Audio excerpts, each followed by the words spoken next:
It's the last Monday of the month of October in the year 2025. Good morning. Welcome to the Morning News. This, of course, is the first bulletin of the day right here on TV3. And this bulletin is coming to you live from the news hub here at Adisawe Kanda. We're live on Facebook. It's TV3 Ghana. On DSTV, it's channel 279. My name is Josh Queening. Top of the stories is out. Minister for Education Haruna Idrisu issues stern warning against inappropriate hairstyles and dressing among students in the various second cycle institutions in the country.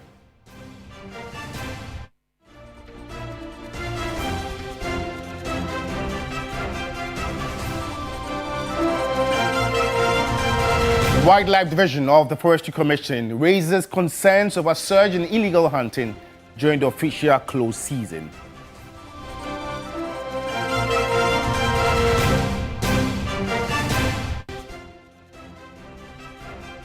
Also coming up this morning, residents and motorists appeal for speedy construction of their Flower Tema motorway.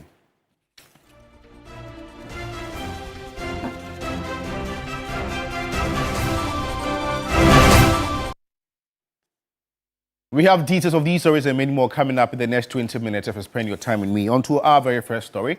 The Minister for Education, Haruna Idrisu, has issued a stern warning against inappropriate hairstyles and dressing among students in the various second cycle institutions in the country. At the 75th anniversary celebration of Mauli Senior High School in Ho on Saturday, the minister urged the Ghana Education Service and school heads to take full control of how students behave on campus. Take a listen. There is an ongoing debate in social media about haircuts and size and length of hair in secondary schools. We will not tolerate it today, we will not tolerate it tomorrow, and so long as we are molding character, if we give it to head today, tomorrow it will be shoes, and the next day it will be the way they dress. Therefore, as part of our disciplinary measures, headmasters and GS, you are accordingly empowered to take full control of how students behave on your campuses. So anybody who thinks that your child will walk into any institution of learning as if that child, forgive my words, was to attend a beauty contest, the school environment is not for that purpose and not that for that purpose, and we will not tolerate that as an institution. There is a lot of growing indiscipline in our schools, some even with teachers abusing learners. We will not accept that. We will apply heavy sanctions to any teacher who wants to take advantage of the learner. And to the students, you only can walk away from Mauli School with two values: discipline and integrity, and the future is yours. So Mauli School, you have every reason today at 75 to celebrate. And away from education, the Flower Tema motorway, once hailed as a major link to boost trade and ease travel along Ghana's eastern corridor, has now become a daily struggle for commuters. As detours worsen on the motorway and construction stalls on the Flower Road, frustration is growing among drivers and residents who navigate the dusty and uneven roads in hope of a smoother journey ahead. LC Adu has more in the following report. The Tema Aflau project was among several road projects suspended in December 2022 due to the debt restructuring program introduced by the then Akufo-Addo administration. The debt restructuring triggered a funding freeze on several key infrastructure projects across the country. In April this year, work officially resumed on the Tema Aflau Road project following appeals and financial reassurances from the government. The project is expected to ease trade and travel. The project is expected to ease trade and travel between Ghana's eastern corridor and the Tema port. But for those who live along the and use the route, progress has come at a cost. The road construction, meant to improve travel, has instead become a daily nightmare, especially along the Aflau-Dowinya stretch. Each day, drivers have to navigate through rough detours carved out as temporary escape routes. Contractors say they are aware of the challenges and have put in place measures to mitigate them.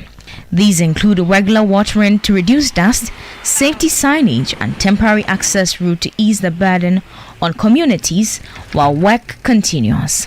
But sometimes drivers and commuters do not take heed. There are some people that they flint driving through the fence without going to the school or something. So some of them, they do abide by it, but majority, they don't. They don't even know whether there is a sign here or there is no sign here.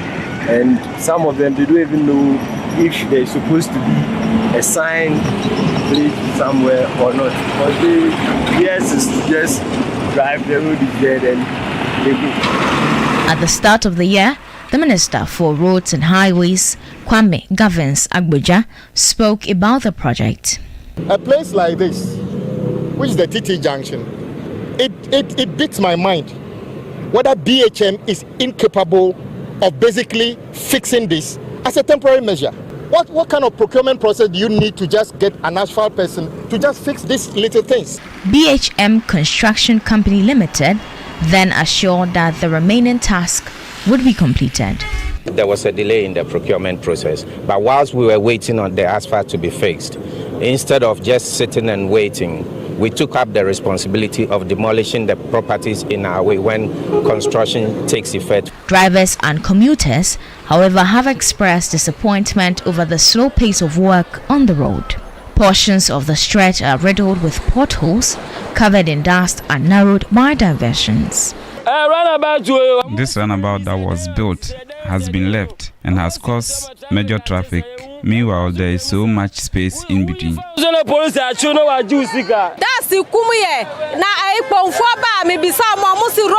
said the road is under construction, but if they don't do it, we will sit in the dust like this.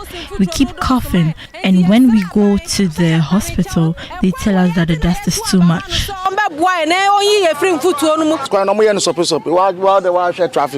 Look at this traffic. It can take you 3 hours to get to Dawonya. Meanwhile, the journey is just about 5 minutes. Until reconstruction is completed, commuters, traders and residents will have to endure the traffic and the dust. Kindly share with us your encounters if you live within this very enclave of this very construction. You're active on Facebook. It's TV3 Ghana. Hopefully, whatever you share with us, we'll read them and share them to the rest of the world. And now, the Wildlife Division of the Forestry Commission is concerned over a surge in illegal hunting during the official close season. Despite strict laws, the practice continues to threaten Ghana's vulnerable animal population, leaving a tragic trail of orphaned wildlife in its wake. These young buffalo and waterbuck are not zoo-born animals. They are the latest victims of illegal hunting, rescued after their mothers were likely killed, even during the government-mandated close season. We have to follow our wildlife laws to protect these wildlife species for biodiversity conservation. If we continue to kill them indiscriminately, then in future we will not have any wildlife resources in the country to play the important role that they play. Under the Wildlife Resources Management Act, the close season is a period designed to give animal populations a chance to breed and replenish undisturbed. During this season, most wild animals are either pregnant or taking care of their young. So for such an act to happen during this season, it means some unscrupulous people have actually either killed the mother for food or for any other thing. And the Wildlife Resources Management Act actually gives us the power to arrest people, take them to court and they're prosecuted. And they could get a punishment of a penalty units of 250 to 500 penalty units, or imprisonment of 12 to 24 months. But the care for these fragile orphans is intensive and expensive, a burden that stretches Kumasi Zoo's limited resources. Feeding them is actually not easy. It's taking a toll on us. Currently, we are spending about 800 Ghana cedis a day to feed the cow because it takes fresh cow milk. We don't want to dilute it with any other milk to cause any infection to us. So I'm using this medium to appeal to individuals who are touched by this story to come and then adopt these young animals that we have in the zoo so that they can help in their upkeep. This is not to say that we can't take care of them, but it's also a call to people to help in the conservation of biodiversity. While these rescues add to the zoo's collection, the message from the wildlife authorities is that the survival of these species shouldn't depend on last-minute rescues. It depends on prevention and a shared public responsibility to protect Ghana's wildlife for generations to come. The Wildlife Division confirms it is ramping up both public education and enforcement patrols to ensure the closed season is respected. Ibrahim Abubakar, TV3 News, Kumasi. The minority in Parliament has criticized government for not submitting policy documents for its flagship programs and initiatives like the 24-hour economy. Ranking member on the Economy and Development Committee, Kojo Nkrumah, has told journalists the move is undermining parliamentary oversight, despite a directive by the President for ministers to lay the program document before the legislature. It follows remarks by the majority leader, who had earlier said the details of those flagship programs were exhausted at the relevant committees during the consideration of the programs. The big economic policy that is submitted just mentions these programs, that will do a 1 million coders program aimed at training 1 million people for digital skills. People will say here, a figure is put by it. The minister will show up at committee level to defend his whole budget is approved. It doesn't mean that the program document has been brought to Parliament or has even been published. So as at now, you have 11 programs and initiatives that this government has launched on various platforms, and ministers have been giving hundreds of millions of Ghana cedis ostensibly to go and execute them. I can take you through the list. 1 million coders program, the 24-hour economy program, the jobs export program, the Jumera program, the national apprenticeship program, the Tree for Life program. Many people don't even know about it. The Accra Reset program, the president launched it at the UN, the One Child, One Tree initiative. Then quite recently, they've launched the Ghana Infrastructure Plan, the free tertiary for persons with disabilities, and then the No Free Stress program. These are about 11 programs government has launched. And our argument is that not one of them has had the program document that tells you, so what is the target, what is the selection criteria, what is the results framework, what are the key performance indicators, so that you can exercise oversight. Even if not just by us members of parliament, you, the media, do you know the details? Do civil society members know the details? Does the general public know? How does even an ordinary person know and access? So it's important that the program documents are properly laid before parliament so that the work of oversight can start. My intelligence suggests that it's even been discussed at cabinet, and the president has instructed that the minister should bring the program documents to Parliament. So I think it's important. We don't need to run away from it. The program documents need to come so that now Parliament is seized with it and then oversight can start. Meanwhile, the former Information Minister, Kojo Nkrumah, has also expressed worry over a draft cybersecurity bill which he fears could criminalize speech. And according to him, the proposed legislation seeks to make it an offense to post or share comments in online chat groups that may be considered offensive or insightful. President John Dramani Mahama recently announced a plan to trace the IP addresses of individuals spreading hate speech or inciting violence with the aim of holding them accountable. What we are seeing appears to be a draft, and that they want to consult on that draft. From what I have seen as a former information minister, this draft is dangerous, though it's not surprising. And let me explain why it's not surprising. It's not surprising because I think the president first announced it, that they are going to use the national security apparatus to go after people who make comments on social media that they consider, for whatever reason, whether it's under hate speech or it's under whatever, they consider it unfavorable. They're going to search for your IP addresses and then get the security apparatus to go after you. The president himself said it. So it's not surprising that his minister is now following up with a draft bill with such wild provisions in there. What is dangerous about it is that over the last set of decades, various countries have been moving away from criminalizing speech. There are other remedies for speech that may be deemed unfavorable, most of them civil, but not necessarily criminalizing it. Even the Criminal Libel and Sedition Act was repealed by the Kufuor administration.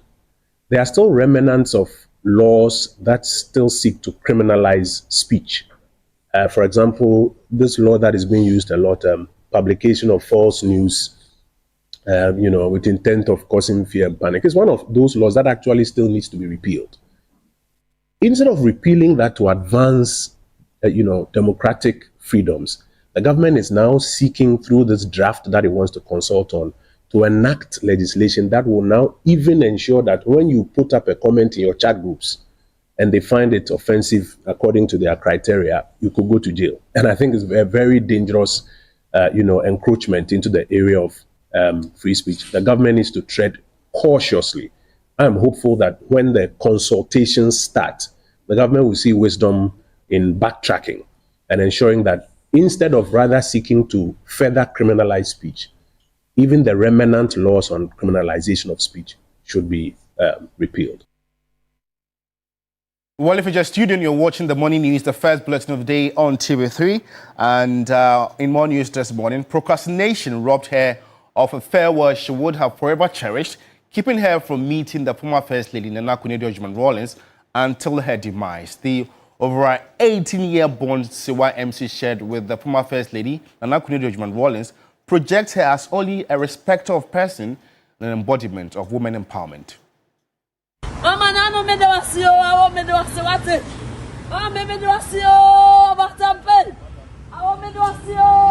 The tears, the pains, the wailing is not enough to bring back a cherished friend, Nana Akufo-Addo Rawlings. If she had the opportunity to bring her back, she said, she would gladly do so. Sewa MC first met the former First Lady, Nana Akufo-Addo Rawlings, in 2007. She had composed a song for the NDC, which attracted some fondness from Nana Akufo-Addo Rawlings. Since then, their friendship transitioned into an enviable sisterhood. Their last encounter was in Kumasi in the early part of this year. Thereafter, several requests for her to come and visit the former First Lady at a rich residence never materialized.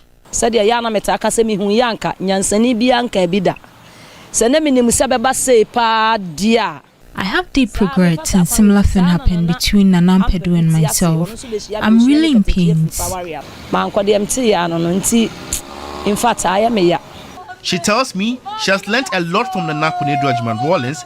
Top of it is being courageous.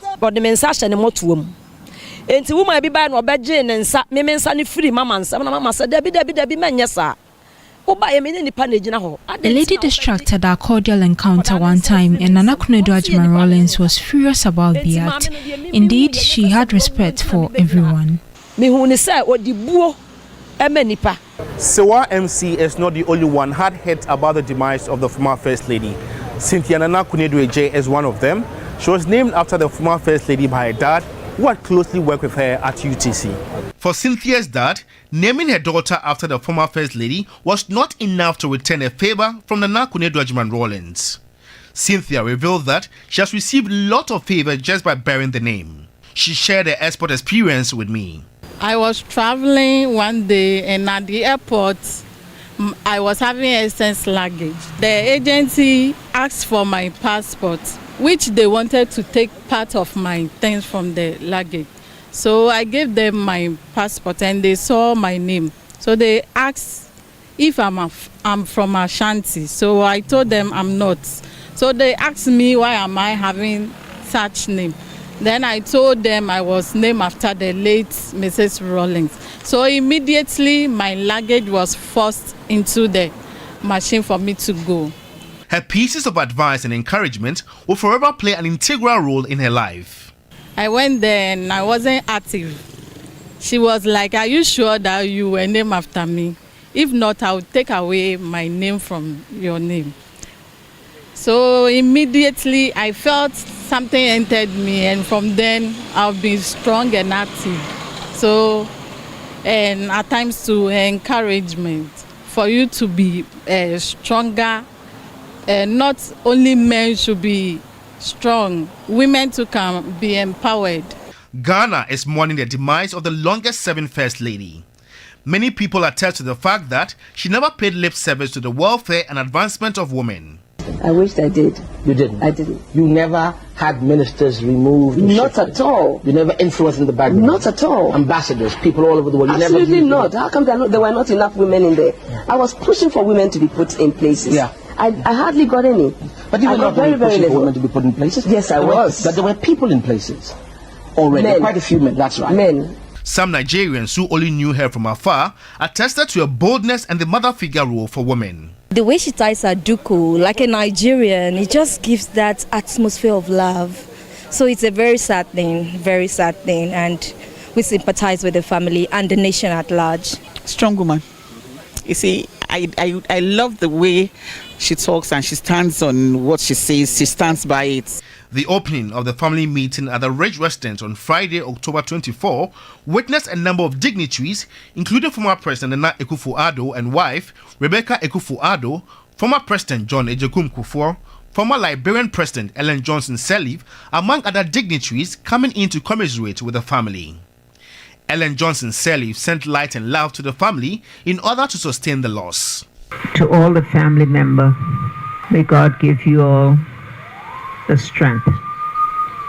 This is a particularly important woman in what she has stood for in her life, the events she has promoted in her life, the example she has set for women that are strong in their faith and strong in their commitment to God and to country.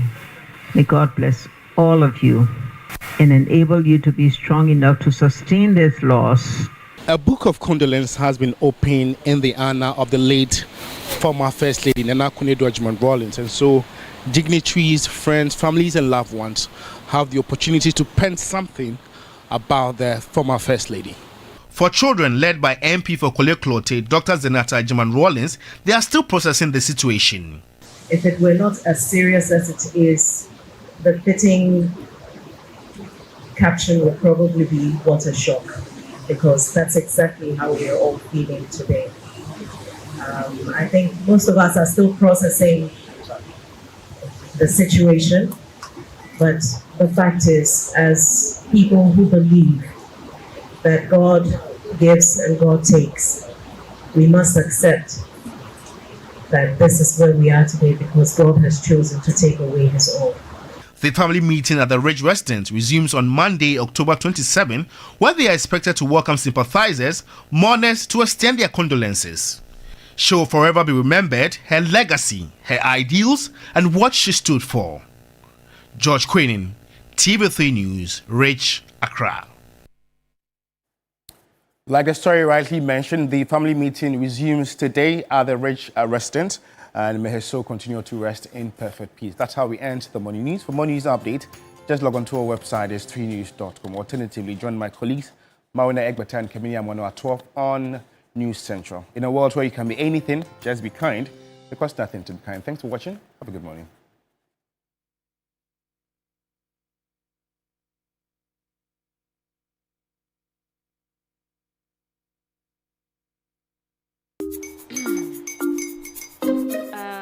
Kwame and his uncle are almost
Yeah. And you know, Mauli School, they did great. I went to Bishop Herman College. It's based in Pando in the Volta region as well. So we are the biggest school in the Volta. But Mauli, Charlie, I think they did, I don't know what over the weekend. Yeah. It was everywhere. The pre-event activation was what did everything on social media. Yes. The colors, you know, the bars and everything. And, and it tells you about how if you want to make an entry into a market, that market penetration strategy is very important. Yeah. I mean, how you tend to do the pre-event activation is very important. And Mali School just had everything on point. It was just amazing. And they kept bragging about how they had the potential. Yes, but they don't have musicians and things like that, you know. Yeah. The only school that have them. They are bragging 75. They haven't produced some of the best musicians we have. Charlie, what's up? How was the weekend? Yeah, it was good. Yeah. I heard Haruna Idrisu, the Minister of Education, talking about. Yes, he's trending. Yeah. Yes. We'll discuss it for big issues the last part. Yeah. Who went to? I mean, Eduje Tamakulu is coming. Yeah. Purely, he has a lot of boys as well. Girls. So I'm asking. So hopefully he should be telling us what he makes of the decision not to allow girls to keep long hair in schools. Yes. All right. So we'll see how that goes. I don't know whether we can ask that for this morning conversation. I think we should because I mean people have really it's quite a fascinating thing. That. So we'll see how that. What do you think about it anyway? Me? Yes. Well, let me say good morning to Chairman Godwin Tamaklo. Has at least, I know, 2 girls as his children. He is the group chief executive for the RAID group. Chairman Prosper also has 2 girls as well. So I can well associate. And then Davina's mom as well. So Delcy, all of you tend to have a lot of ladies. So we'll see how we'll have a great conversation. But you still haven't shared your opinion though. We have cash out. It goes with Shoko *439#. Choose option 2. Increase the number of tickets you have. Become one of those lucky winners. And Beatrice, and today is a Monday. Always. Yes, whose birthday? Today is a Monday. Okay, you want yes, to cash out and get thousands. Yeah. It doesn't mean I have forgotten the question. And this week is a broke week where everybody is broke till they get paid. Yeah, the last week of the month. Yeah. Today is 20. Everybody is broke, but they keep a very stern face. Well, all those who went to the Mauli School program went to spend all their money. Please cash out. There are some people who were paid 25th, so that may not necessarily be their case. Yeah. If you're paid late, then you'll be broke. Yeah. And so you're asking me my opinion? Yes, your opinion. I think I agree with the Minister for Education. Why? If it's not broken, don't fix it. Why? We should not allow privileges of the privileged few to become the norm for everybody else. All right. So let's go through the lineup and I will talk about this. So today we've got the This Morning segment. We've got then we'll bring you big issues. We're talking big on the MPP primaries. The thing I've loved about the primary is that, you know, Dr. Mahmoud Bawumia says that you cannot use the sins of his followers as part of what he stands for, all right? Because we've had a lot of utterances thrown, especially at Kenny Japong, and Brian Champon also is also taking a dig at DMB as well. But let's look at the potentials. What does the race look like? The primaries or the presidential primary for the MPP? They are the biggest opposition party, just went out of government about 9 months ago. And so potentially what they do in their camp is of public interest. So I want to discuss that this morning. And we will be doing that premised also on a number of polls that have been done. The other one said Kenny Japon was leading. And then we also have the Global Info Analytics survey also indicating that DMB is leading. So, you know, we're going to take a look at all that. If you're in any of the camps, what do you think? Kenny Japon has been doing something good. I saw on TikTok. Yeah. All right. He's been using, I don't know whether a product from some of his companies also as part of his campaign. I don't know the essence of that, but quite an interesting they've all one. been very busy campaigning in various constituencies across the country. But again, the question is not about what Kennedy Japon is saying or Brian Champon is saying. I think a lot of the time when you hear people condemn some of the comments that come from the aspirant or the hopeful, is that the party should be able to say that we do not associate ourselves with these kind of comments, so that people know clearly that you do not support whatever the individual is saying. So that's basically been the argument, really. Yes. But beyond that, we'll have representatives of the Bank of Ghana joining us in studio. Roland, are you aware that the CD is 60 years? Yes, Yes. they launched the anniversary. Yes. And So- this year also potentially for the Ghana month, we went to the Museums and Monuments Board, the one in Accra, and they took us through the evolution of the city. Yeah. And so they told us that the city was 60 years this year. Yes. So Yeah, we'll be having a conversation on that. Oh, they'll be coming through. Yeah, they'll be coming Great. through to have a conversation on that. Yes. So we've got a packed show for you. You want to stay tuned in? Yes. But yes, you're welcome to this morning, and we already did tell you that we're talking about whether or not you agree with the Minister for Education, Haruna Idrisu, that girls should not be keeping long hair in school, or students should just keep their hair short. What do you think? Call in and share your thoughts with us.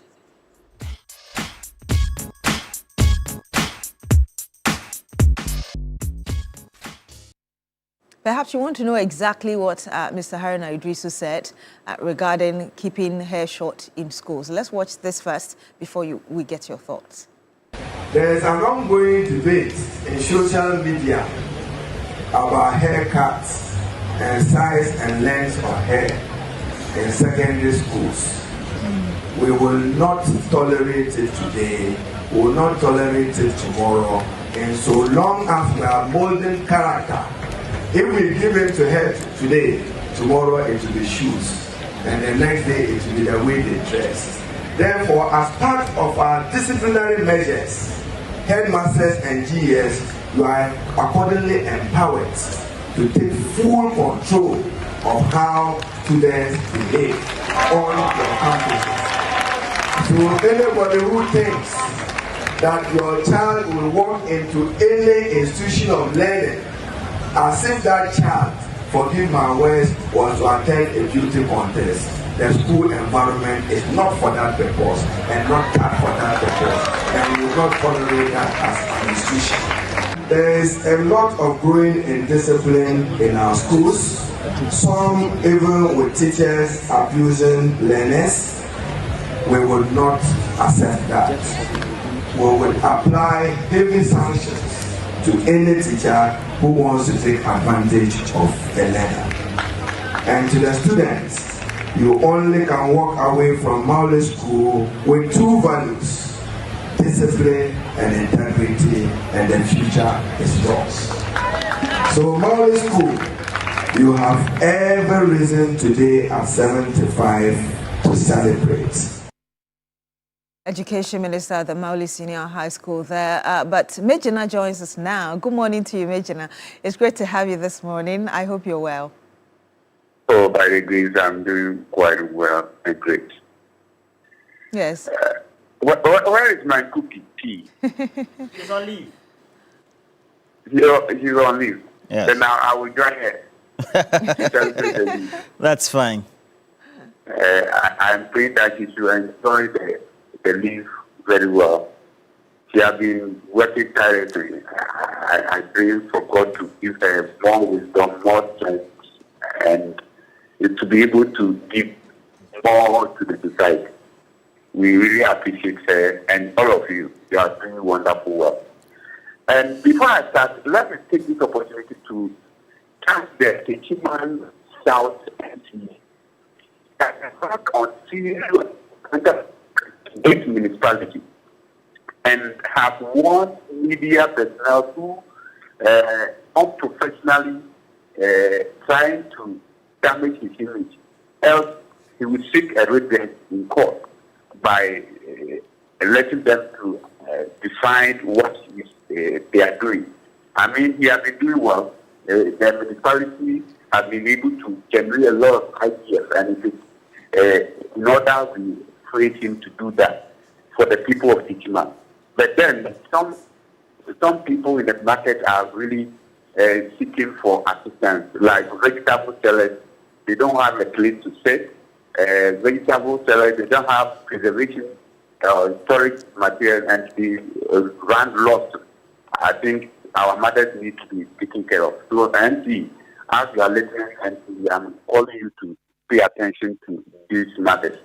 I think the regional, the education minister has said it all. But then, I don't think this is the most important thing for the society. What I am envisaging is that we should rather pay more attention to the facilities that are lacking in some communities. When you come to Bono, go to a place like Probo, Isakrum, and the rest, the people are sitting dilapidated structure. I have been there myself. People are drinking, and the students are drinking water from the pond. These are not the things that we should be envisaging. These are the things that we should be focusing rather than whether you cut your hair or not. We have people who smoke weed, and you see that they have a sweat to cut their hair down, but they smoke weed. They are not well cultured. So ethically, it is not your hair that will define whether you are ethically good or not. But your action, your behavior will determine whether you are somebody. That issue rose, and we were fighting among ourselves. We should admit him. We shouldn't admit him. At the end of the day, he became the best scholar in our. He was a rapper. So these things, I don't think it matters. But we have to let the right thing be done. We coach the children to have morals, good morals. It's not the hair that will determine whether somebody is bad or good. But then I still praise Harun Edrusu for even coaching us not to also copy more foreign culture. I think it's handled aside with the education minister that we should coach our children to be future leaders. Thank you. Thank you so much, Major. Now, giving us a double-edged sword kind of argument there. Doesn't think that it affects intelligence and still supporting the minister. Well, on social media, they said it's not the most important thing. I don't think the education minister said the same thing. I don't think the education minister has said this was the most. It was something that became a topical issue on social media. Yes. And social media is now becoming the platform for aggregating views of the generality of the public. So the minister, only in one instance among the many points he raised in that speech at the 75th anniversary of Maoli School, only touched on that. Because it's still topical, the assumption is that the minister was only focusing on that. And indeed, he's been doing many other things. Just the last week, the president had cause to commend him for ensuring that, for example, school didn't have problems, apart from, let's say, placement issues and some of those things. The education system has been running so well. And so he had cause to commend him, etc. So I think that is a misnomer, so to speak, but I think, misconstruing what the facts are. Yeah, I think he was clear. Like you just said, he even talked about discipline and some of the things that the students at the Maoli Senior High School needed in order to have a good future. But for me, I saw what he said as a reminder that in the midst of all that I'm saying, this is how we go with our schools. And so I'm just reminding you. Well, for me, I support him. Of course, if you're a Rastafarian, you have to be given the opportunity because of what you believe in to go put on your locks. Or if you have natural hair that tends to be long, yes. Those are exceptions. They are not the rules. I think we should be able to... I think we can look at this in a 360, holistic way, because there are those who associate this with a slavery period, colonial period. There are those who also, like Majina, agree with the minister. And for those, for instance, this morning before we came on, I was saying that the young girl who was going to Yasantua Senior High School, for instance, you could tell that it was her natural hair. Yes, because I think she's of mixed race. I'm sure it was her natural hair. But I understood that she's an she exception was going to the rule. Yes, she was going to boarding school. So if we have girls like her who are going to day school, where they know that they are going home every day, they have the opportunity to take care of the hair, because that's also another thing. But a rule is a rule. Well, let's. I agree, but I think that we should look at it. It's your opinion, so you make your opinion. So Colin, share your views with us. Master Planner is actually on the line with us. Good morning to you, sir. Thank you so much for joining us. Master Planner? Yes. Tell us what's on This is the second time he's getting through. Yes. Fantastic. Good morning, Roland. Yeah, Zach, what's up? Good. I don't think everything is fine. However, let me say special good morning to you and the schools and the production team. And then special good morning to former President Nanadi Donkokufa, former Vice President Dr. Alaj Mahmoud Bawumia, and all MPP executives, especially Deputy National Organizer Chris Nana Lloyd, hopefully he will be our MPP next national youth organizer. The man is working very hard. I don't know, Roland, if you come across this comment by Honorable Rasmubarak, the former MP for Umungu. Did you see his comment? He's asking you. He said, let me quote him directly. How does keeping kids' hair short stop them from growing to be double salary takers or corrupt politicians? Mubarak. That was what he said. So I'm really surprised this whole match started so early at this crucial moment. But the fact of the matter is that keeping your hair short or long doesn't affect you academically. We send our children to school for discipline and then also to achieve their academic purposes. But, Roland, we shouldn't make it as if growing hair is foreign culture. No. Our grandparents, they used to keep their hair, but they keep it nicely and decently. So we should be advocating for the children to maybe you have a specific hairstyle you keep in your school and those stuff. That is what we should be focusing more on. But if you tell us that they should keep their hair short, no, it's a non-starter. Look at this. Who went to Achimota school. Now one of them is even having scholarship, schooling outside, and currently one of the best students in the universities outside Ghana.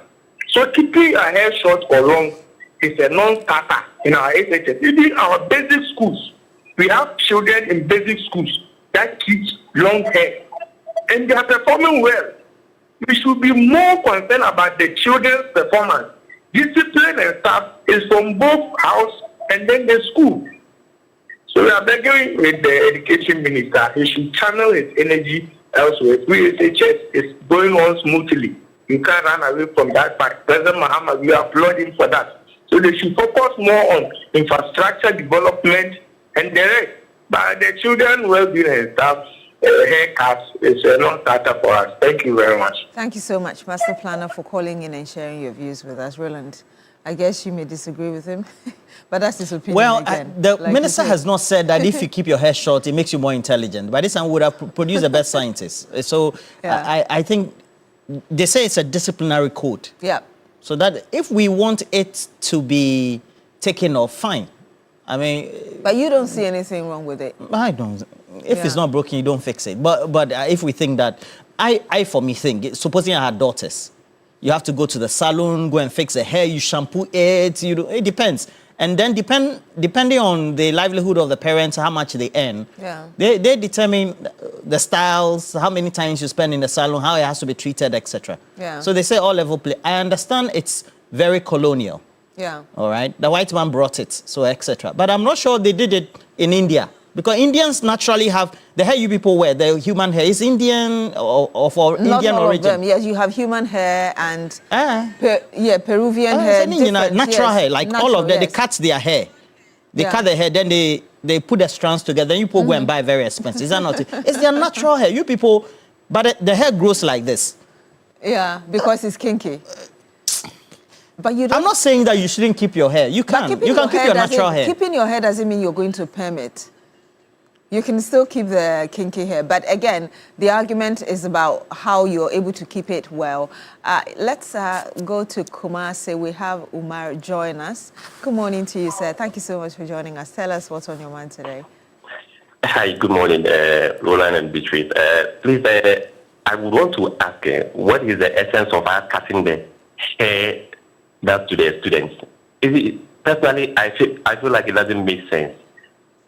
Because if we keep our hair, it doesn't necessarily mean that you'll be brilliant or something. Fine, you can keep it decently. Like the nursing schools, you see, they allow them to braid their hair. Why can't we do this to the SHS students? I think it will be prudent for the authorities to look at this thing in a holistic manner, because I don't think it makes sense for students to be cutting their hair whenever they are going to school. It doesn't make sense to me, though, but I think that is the honorable thing to do when it comes to the SHS students. Thank you. Well, thank you very much. Very precise and short. Omar, thank you so much for sharing your views with us. Well, let me remind you that there's a world-class university right here in Ghana, Rosebank International University, a strong South African university and a brand of the ADV Tech Group, Africa's largest private education provider with 146 schools across 5 African countries and over 100,000 learners, and partly owned by the World Bank through the IFC. Rosebank International University is fully accredited by the South African Qualifications Authority, the British Accreditation Council, GTEC in Ghana, City Guild UK, and Capsicum Culinary Studio. At Rosebank International University, we offer a Doctor of Business Administration, MBA, Master of Science, and Master of Philosophy in Digital Marketing, Bachelor of Supply Ghana, Chain Management, targeting professionals in freight forwarding, customs, etc. We offer hospitality and culinary arts available at diploma, undergraduate and postgraduate levels. ICT has a BSc Information Technology in Business Systems and IT Computer Application Development, all carefully designed to equip you with the skills and qualifications needed for a successful global career. Our mission is simple: inspiring excellence. Remember, admissions are now open for January 2026. Visit our modern campus at Airport Commercial or Pebia House, Accra, or apply online at www.riuc.edu.gh. Rosebank International University, building global citizens.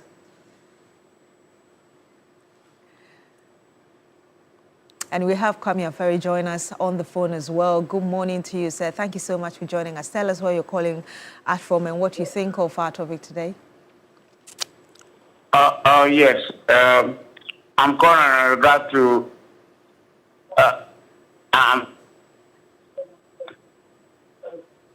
Hello, Mr. Afari. Yes. Okay, please go ahead. We can hear you. Yes.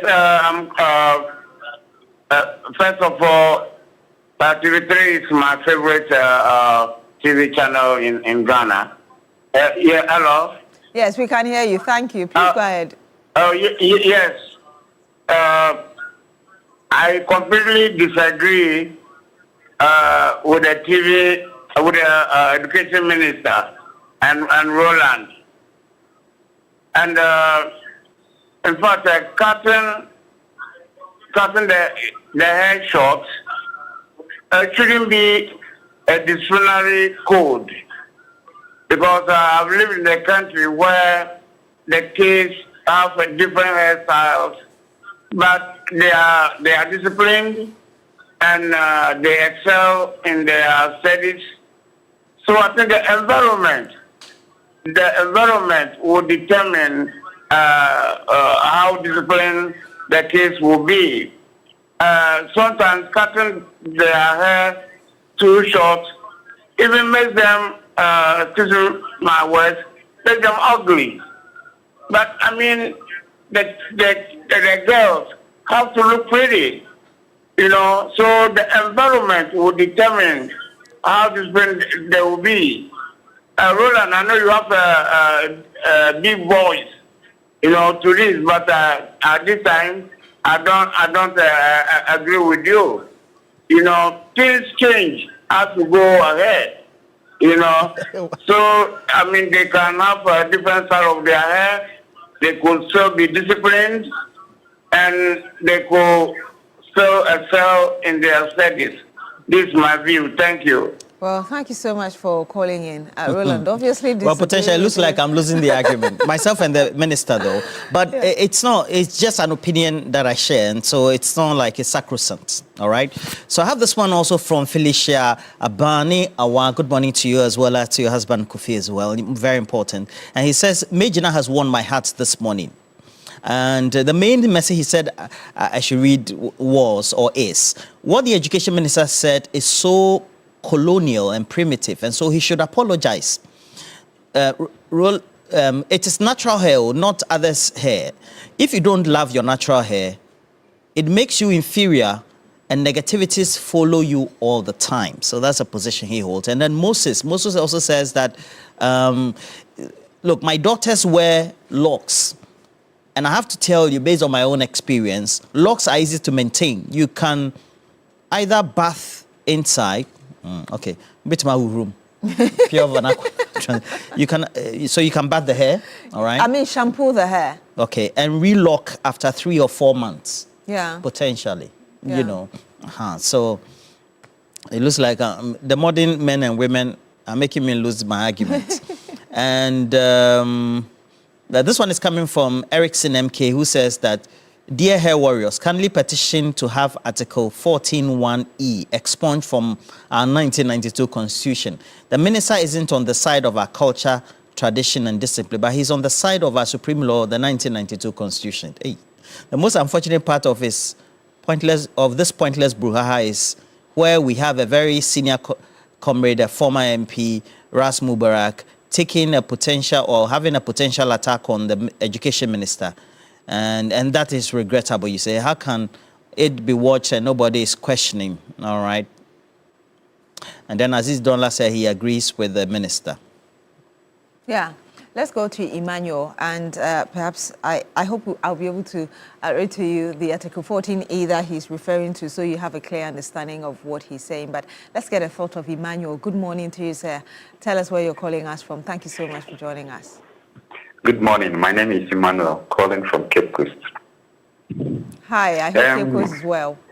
Yes, first of all, I want people to know that the teacher cannot dress anyhow.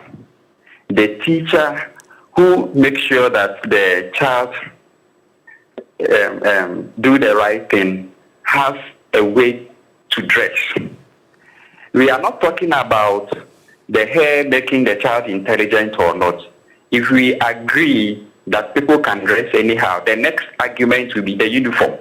The uniform has got nothing to do with a child being academically good or not.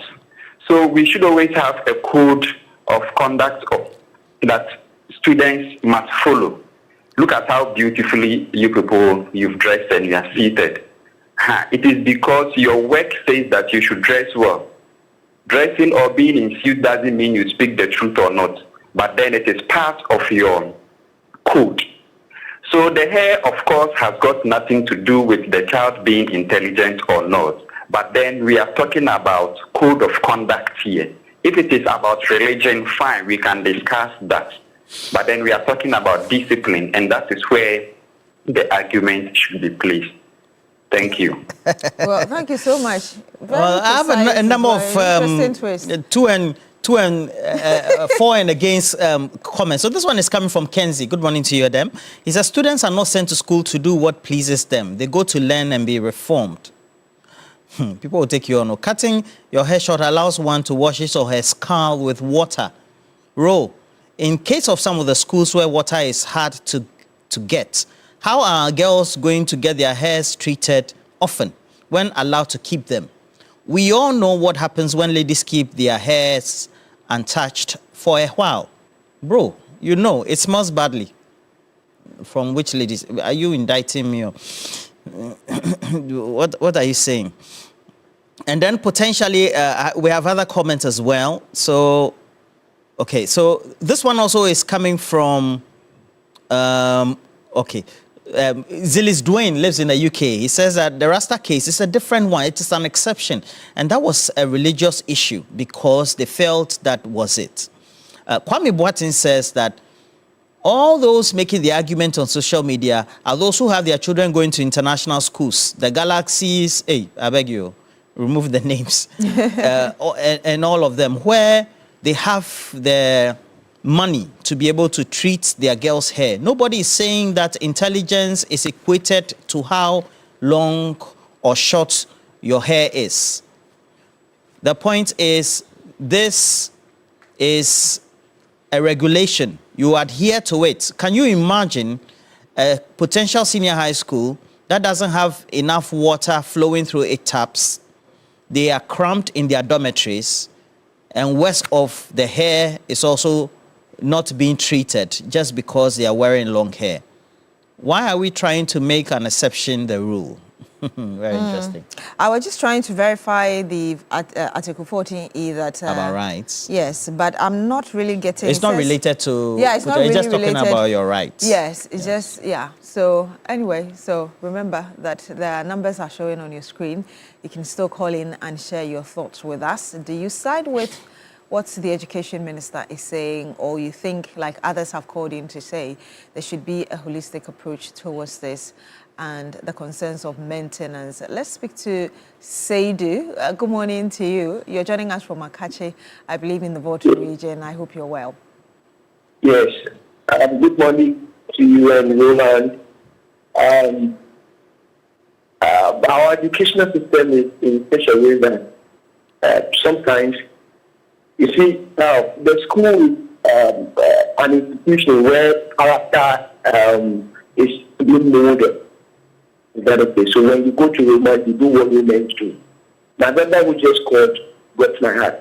And I thank him very much.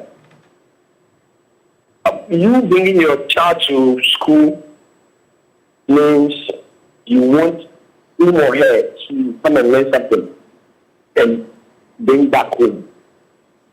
So you don't expect your will to be done, because in our schools we don't have the means and we don't have the facilities to maintain here. So just look at how people try to mold life, character.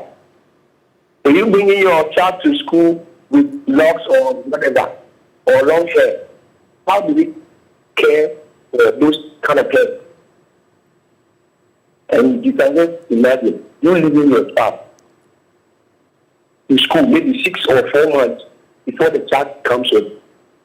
They can't take that burden. So they should just bear with the teachers. Well, thank you very much. I thank my brother who just called because I did. But the parents should also bear with the teachers. They should also bear with them. Thank you. Thank you so much. Thank you. Thank you very much for calling us from Akache in the Volta region and sharing those views. Roland, I can imagine that there are a lot more messages coming through. Yeah, I'm having a lot of more messages. Alhaji Jibril of National Security, who has been assigned to the Tema Industrial Area Enclave, says good morning and says the interesting topic you people are discussing today. I think that should be the national agenda, though. But extend my greetings to DCOP Agojo of National Security HR, Edmond Combat, the Managing Director for the Tema Oil Refinery, for coming to my late mom's Adoa that was convened over the weekend. And my condolences to you, Alhaji Jibril of the National Security. Okay, so, all right. Yes. And so potentially... so I have this one also from a great friend of mine, Fred Ampo. Good morning to you, who is also an educationist, by the way. This hair thing is so repugnant that I just don't know what society wants. Then why don't we allow students to wear tattoos on their skins? Why don't we allow them to wear long beard to class, or allow them to send phones to school? I mean, is that what is occupying our minds in the name of rights? The next point, we're going somewhere else. Fred Ampo. Charlie, this man, strong man. Let's go to Paul, who joins us live on the phone. Good morning to you, Paul. I hope you're well. Tell us why you're calling us. Okay, we've lost Paul, but you're going to read more messages, Roland. What is it do you want to say about this message that you're keeping? Hi, Charlie. Now, this is one, and then also, so I have this one from Celestine. Celestine, your message is now loading. Okay. Echo Scariana, good morning to Echo Anna. Great guy. It's been a while. He says, the hair grooming thing is a colonial inheritance and relic. We need to win ourselves off it. Look, if you go deep into how the colonialists decided to colonize our various countries or kingdoms before they became countries at independence, they shaved the hair off so that they could, lower the confidence of their subjects. By so doing, they make them inferior to them and allowed their girls in their various European countries to keep long hair. By shaving off somebody, it clearly shows that that person is beneath you. It is to reduce the person's confidence and create an inferiority complex. In this modern day, we are all confident, high-earning people. And so why are we allowing a colonial inherited regulation to still be on our books for schools? This is, he also uses, this is repulsive, I say. And then he says preposterous. Hey. Strong words this morning. Yeah, they are normal words though, but very strong, yes. Yes, let's go to Wedam, who joins us, I believe, from the Western region. Good morning to you, sir. Thank you so much for joining us. Yes, tell us what's on your mind. Yes, good morning, madam. With my point of view, if they think the hair has nothing to do with the students' learning, why do we keep on complaining of depleted schools and their trees? If you know, you know. We have people who attended schools and their trees and excelled. So they should go by the code of conduct of schools. If a madam should wear short skirts to class, would you be able to learn? No. Same way the students who, like somebody said, the students' hair make them beautiful. Fine. If you say their hair make them beautiful, and me as a male teacher, I'm enticed by that, is it my making? I mean, they should go by the code of conduct of schools. So if you are comparing nursing training to those of secondary schools, nursing training, we assume they are a bit adults. Mm-hmm. But secondary school, we should guide them, let them know that there are some things they are not to do. They should be guided. So we shouldn't just talk of it. They should forget of it. The schools know what is good for the students. If you don't, then let's all, why do we even push our kids to the category A schools? Because we assume or we claim they do better. If haircuts or hairstyle is something, we shouldn't be worrying ourselves pushing our kids to category A or category B. All schools, I do know the same teachers. Very interesting. So with me, to me, they should just forget of it. That is the code of conduct of schools. They should do it. They should maintain it. They should do it. Yes. Yeah, they should maintain it. I see. Yes. This one is coming from Araba Seguamoni. Good morning to you. Mrs. Chikata says that subscription is acceptance. The moment you accept a public school, it comes with down hair, down cut. In quotation marks. But if you go to the fancy schools, why not? You are allowed to wear your hair. Look, I don't see the need for this back and forth. People have done it, and people are still doing it, and people will keep doing it. It's only for 3 years, for God's sake. After that, you are entitled to put on the best wig caps in the world, put on locks, and treat the hair that you want. You will just be 18 at most. What is your worry? Yeah. Yeah.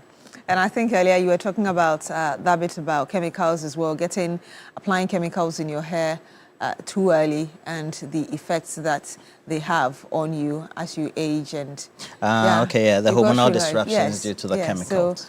So call in. The numbers are still on your screen and share your thoughts with us. What do you think? Looks like we have mixed opinion there. Yeah. Those supporting the minister. It's the rich people. The rich people in the society, they are supporting it.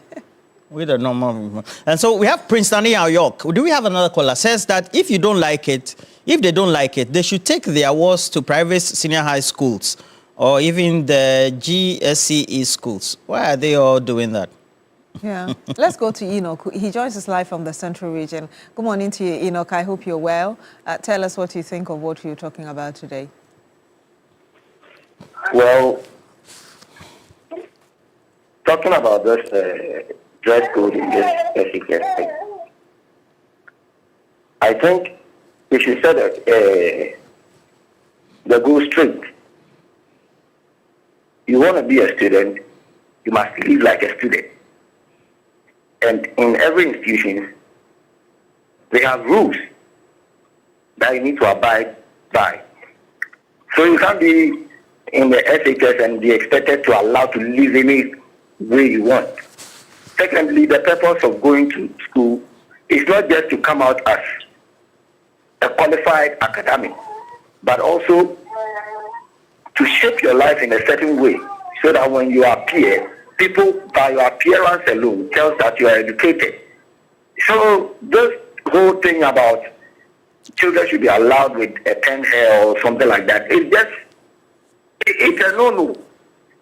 You want to be in school, be a student. Just be a student so that a teacher can give you what is needed. You get out of school and then everybody will see that your life has been shaping well. And those talking about those colonialism something, it is neither here or there because they brought the education you want to attend today. So why are you trying to say they were shaving our hair to differentiate us and so, no. I don't even buy into that. That is all I can say. Thank you. Well, thank you very much for also calling us from the Central Region and your thoughts with us, Roland. There you have it.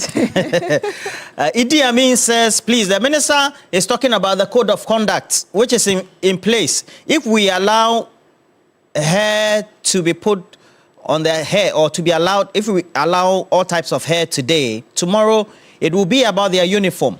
Do you remember that the previous government said that the teachers should not cane a student?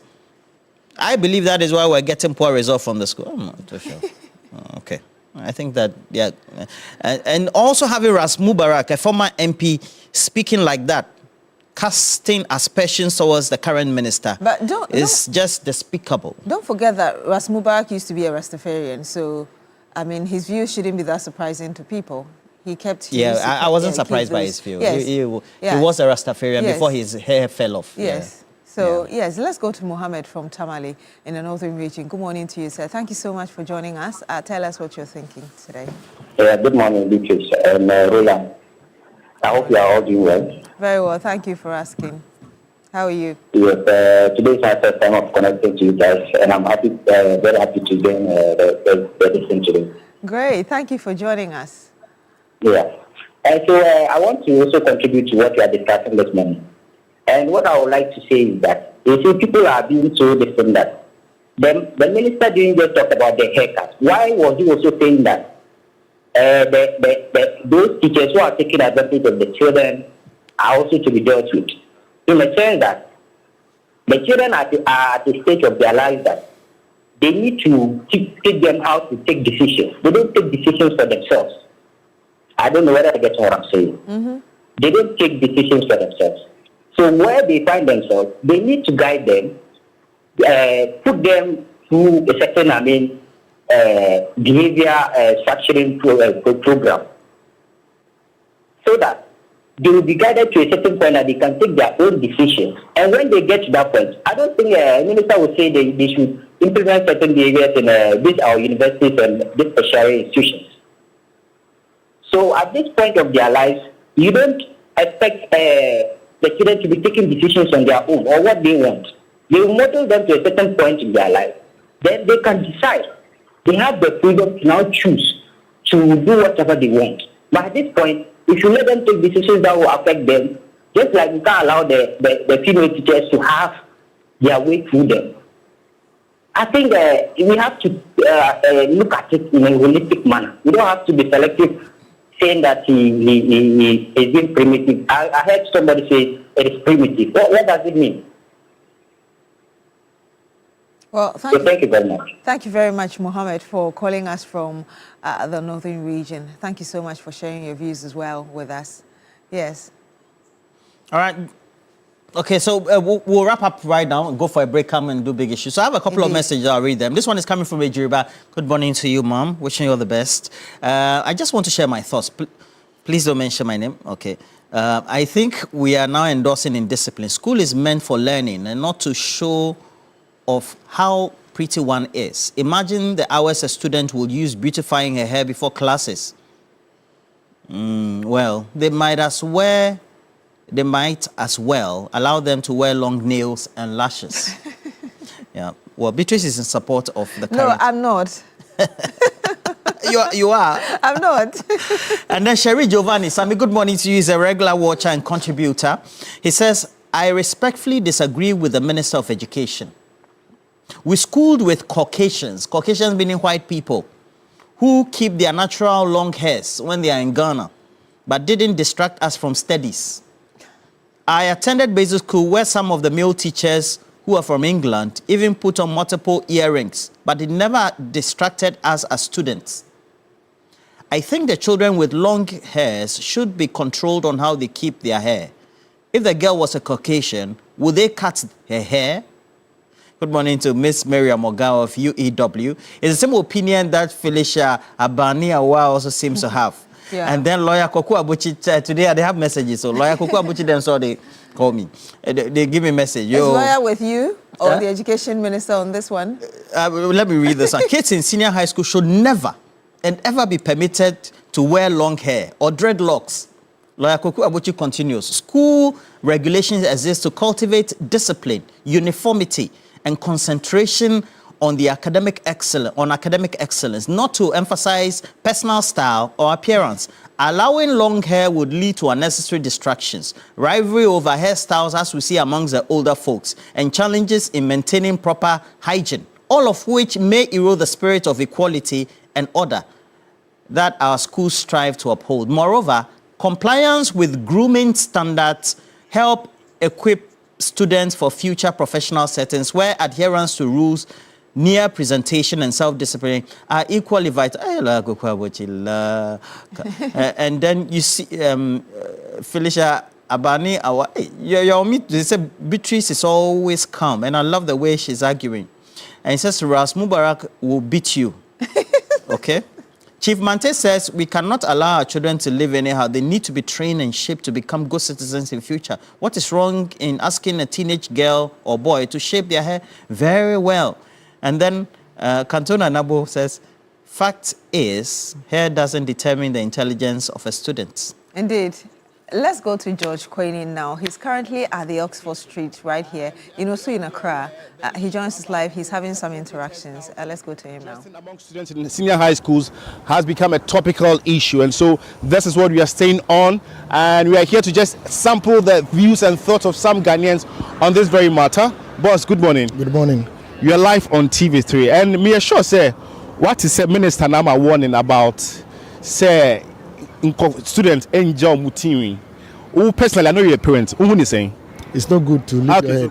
Yeah, but personally, if you are educated or you are a normal human being, you are upcoming child, the parents or the guardian will have to let you know that if he is threatening you or giving you upgrade on all what you have to go in the school education, you shouldn't leave your hair anyhow like that.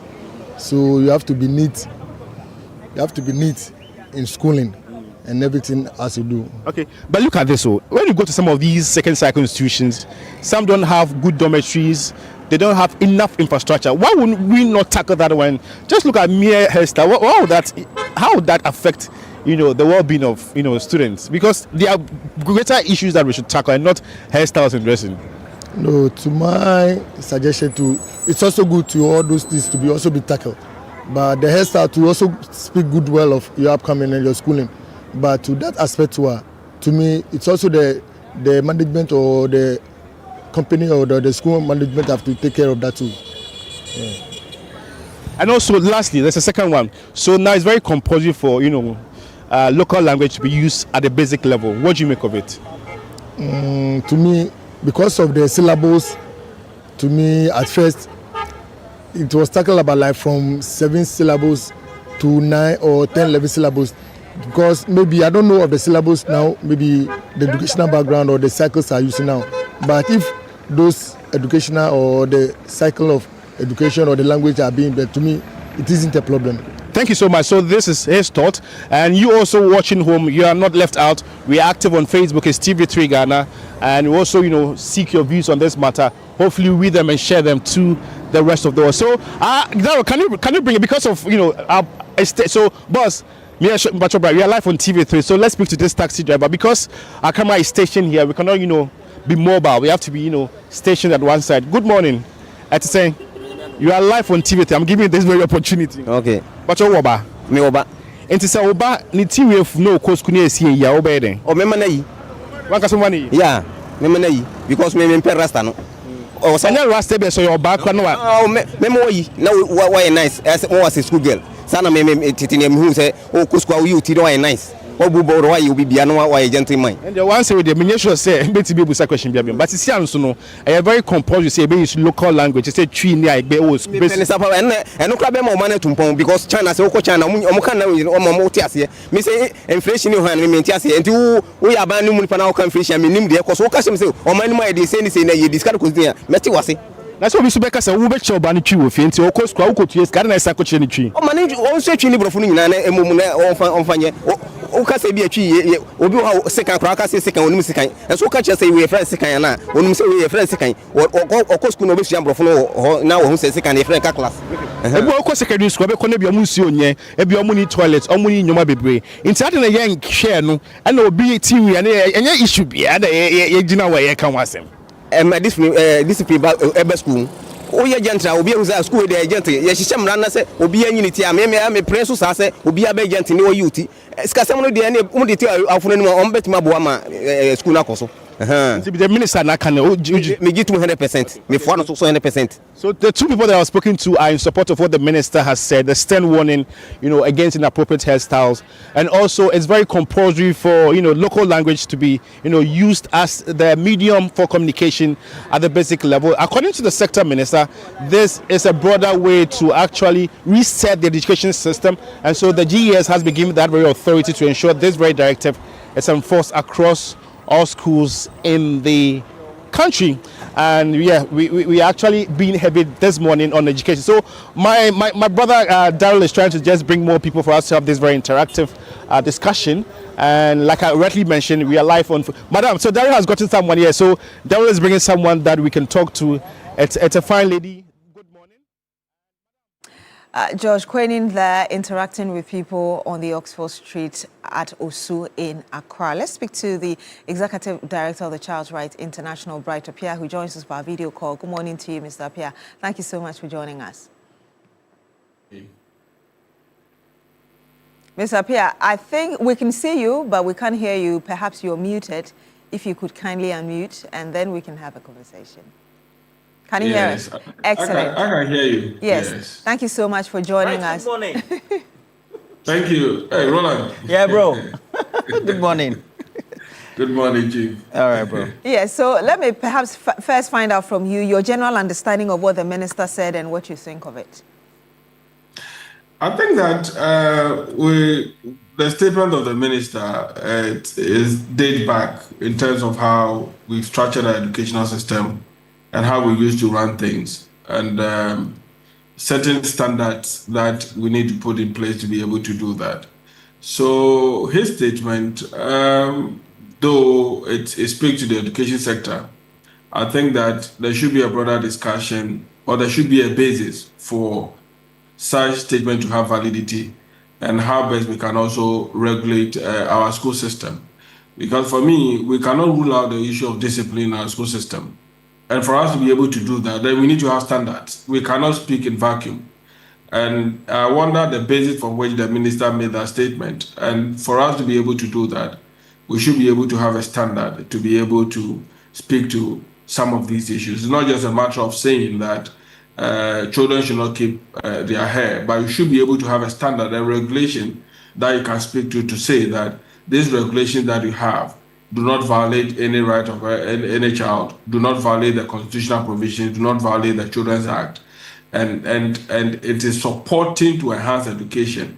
On that basis, we should be able to say that we can have some of these rules and regulations. Because for me, we don't have, at the national level, we don't have any standards that will be the basis for which the minister will make that statement. If we do, then we have to measure that standard against all the provisions that we have, whether or not it's a matter that violates any right. If it doesn't, then fine, so be it. But if it does, then we also need to go back to look at how best we can structure the whole thing. And for me, it is easy for us to do this because the court has made certain pronouncements to be able to draw the distinction between how children can keep their hair on the basis of certain principles.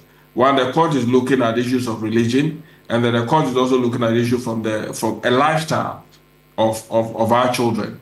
So if it's on the basis of religion, then the court has made pronouncement on it. And if it's a lifestyle, then it is a standard that must determine as to how children must live their lives in a school. We don't want a situation where people can use their own discretion to determine how discipline should be administered. On the basis of that, that is what makes it a bit difficult for us to have some of these things done in a manner that is supposed to be. So if we want it to be like that, children should not keep their hair to a certain level, then we need to have standards, and those standards should not violate any constitutional provision or even the Children's Act. And so it means that the children have rights and the parents have rights as well by way of extension. So what then should be the conversation then? So that perhaps maybe from now in the future, that could influence policy and create the standards that we want. I think that the records are there. If you go, when it comes to education, and you go to most of these advanced countries, they also use the court system to be able to determine how they can develop policies that will safeguard the school environment so that students do not take advantage of the system, teachers do not take advantage of the system, or people who work within the educational system do not use their own discretion. And for us, we are fortunate to have a decision from the court that has drawn that distinction that when it's issues about lifestyle, then we need protocols and standards to introduce. So, and those standards should not violate the right of children. But if it's about religion and people must manifest their religion, the court has also made pronouncements on that. So it's not just a matter of we having a long conversation about it. We have to go back to look at some of these decisions and then begin to develop standards that will conform to some of these principles. Because I strongly believe that if the court, if they have made pronouncement on certain matters, then it means that they have gone into the law, they've seen all the weakness, and they also know the reason how they've made those pronouncements. And we can, based on that, to develop those standards. Until we have those standards, I don't think that any pronouncement would have that kind of legitimacy to speak to things. Until we come to that level where we say that, okay, these are the protocols safeguarding our schools. These are the things that we need to do when students come to school, and those things must be communicated to students before they come. Then we can come to that conclusion. So those standards and the policies are needed for us to be making some of these pronouncements. Well, for the sake of time, we'll have to end it here, but thank you very much, Mr. Bright Appiah, Executive Director, Child Rights International, for sharing those thoughts with us, Roland. Well, you're still here on Newday on TV3. Stay with us. When we come back, we'll go for the big issue.